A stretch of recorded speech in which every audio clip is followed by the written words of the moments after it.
个转头那夜幕，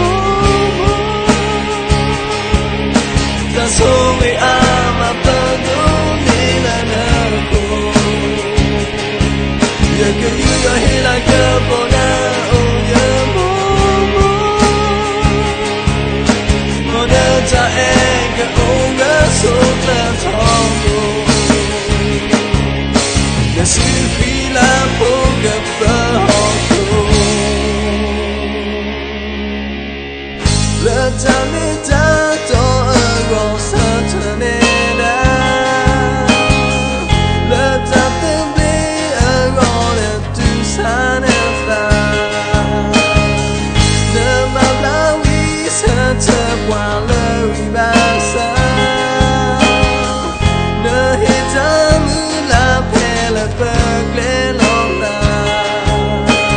Wana si ma po bwa ya le pekwe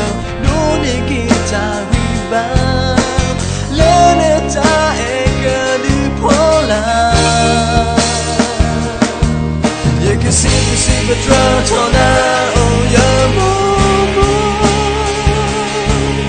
That's only I'm a bundle You can do your hair like a bona on your Mona cha and your own grass on the tongue The sleepy lamp on the burn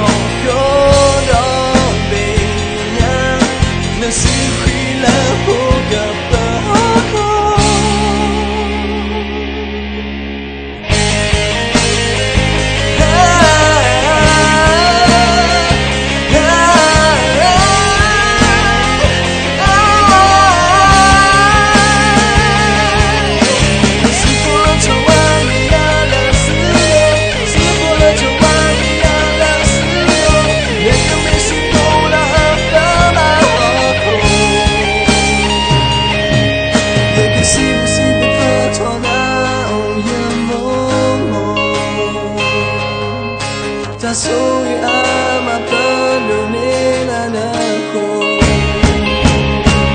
Look at you, your hair like a bona, oh yeah,